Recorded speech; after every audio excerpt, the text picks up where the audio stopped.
Isang magandang umaga pong muli po sa inyo pong lahat. Kumusta po kayong lahat? Nawa po, yun nga po, ang lahat po ay nasa maayos pong kalagayan. Maraming salamat po sa ating mahal na inang kalikasan po. At sa atin pong Diyos na kataas-taasan, ang atin pong banal na Espiritu Santo po. Dahil nga po, ang bagyong Yuan po ay hindi po masyadong naminsala po sa mga lugar po na dinaanan po niya. Muli po, narito po ako, gaya ng dati, palagi ko pong sasabihin sa inyo, wala po akong ipinakikilala po na kahit na ano po para po sa aking sarili. Isa pong aba na tagapagpahayag po kung ano po ang nilalaman ng atin pong banal na libro. At ang lahat pong nilalaman nito ay nagmula po sa ating Diyos na kataas-taasan, ang atin pong Espiritu Santo. Dahil nga po, ang ating pong banal na Espiritu Santo ay may mga special po siyang mensahe na nais niya na yun muna ang talakayin ko, dahil ang nilalaman naman nga po ng banal na libro ay nakatala naman na sa mga susunod ko na lamang pong kapahayagan, ibabahagi ko po ito sa inyo.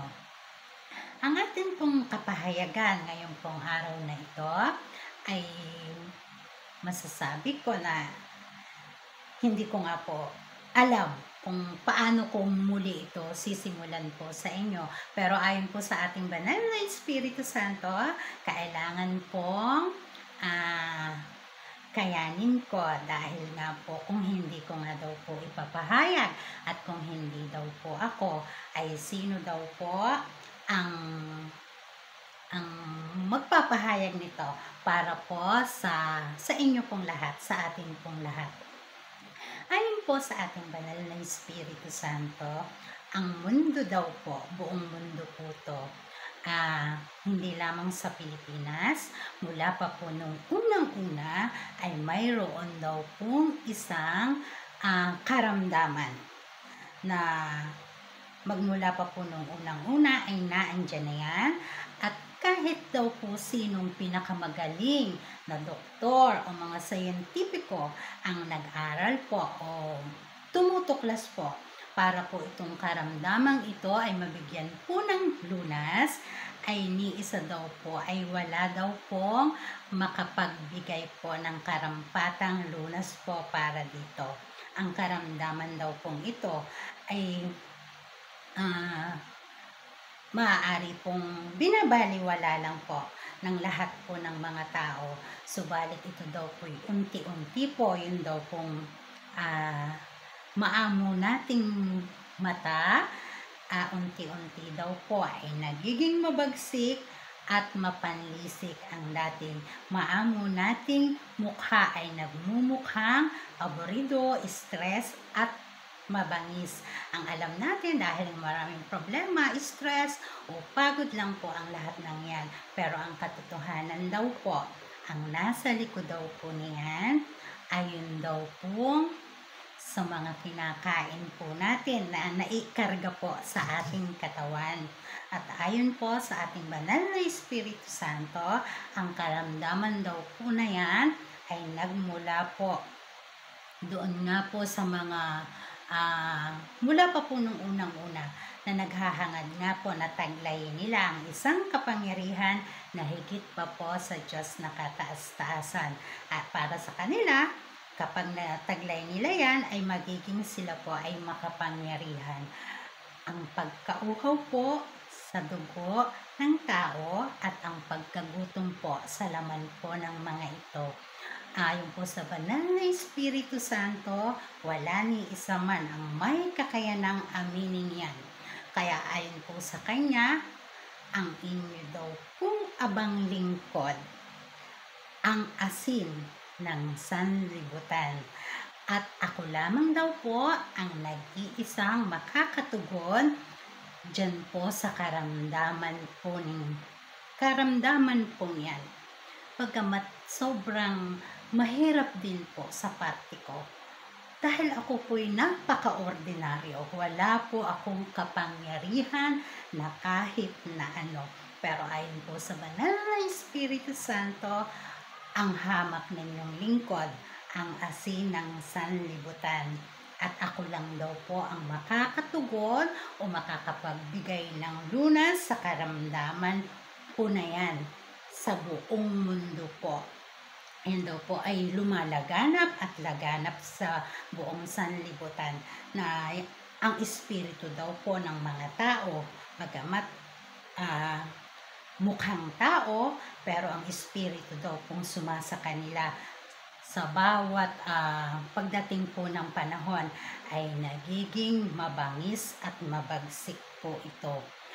Ayon po sa banal na Espiritu Santo, ang aking daw pong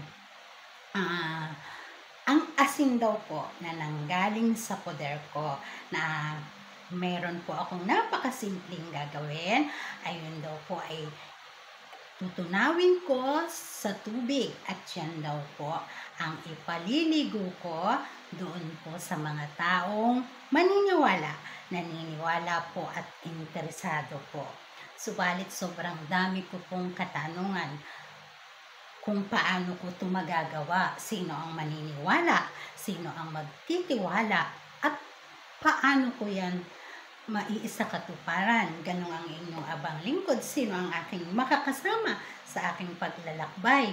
Ganun ang inyong abang lingkod po ay napakabubita po sa mga lugar po. Kapag ako nga po ay napakawalan nyo dyan sa Manila, ang inyong pong abang lingkod ay maliligaw na.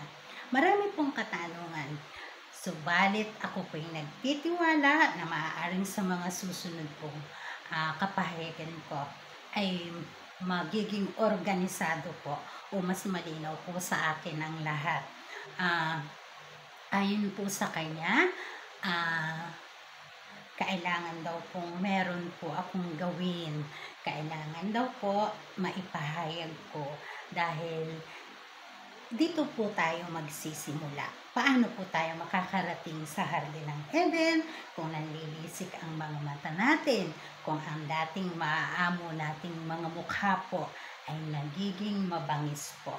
Kailangan po yung ugat po ay malapatan daw po natin ng ganap munang kagalingan bago daw po lumaganap ang pag-ibig, pagmamahal, kapayapaan po sa buo pong sanlibutan. Ang inyo pong abang lingkod, bagamat ako man po, tulad niyo, sobrang dami ng katanungan, hindi po ako makapaniwala dahil ako naman po isang napaka-ordinaryo pong babae lamang. Subalit ang magiging armas ko daw po sa pagtulong sa lahat po ay ang asin po lamang. Ang asin po na mayroon pong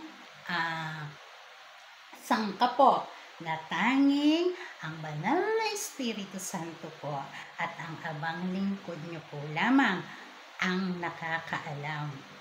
Kaya sa mga susunod po baka po mas maging malinaw, detalyado po ang aking kapahayagan kung paano ko po ito maiisa katuparan. At sino naman po, kaagad-agad naman nga ang maniniwala at magtitiwala na ang isang hamak na ako lamang po ay nabigyan po ng ganitong mission po. Ganong ako naman po ay napakasimple lamang po, napakapayak po.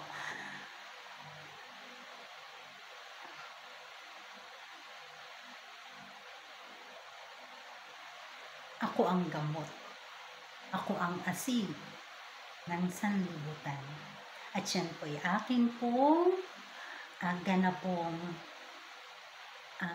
mas lilinawin po. Bago ko po yan gampanan sa atin pong banal na Espiritu Santo. Ako po'y isang aba po lamang. Kung ano po ang nais ninyo, ako po'y nakahanda pong magpaubaya po sa inyo kung ano ang inyong kalooban. Wala na naman tayong oras. Ako po ang inyong abang lingkod. Hanggang sa muli po. Bye! Paalam!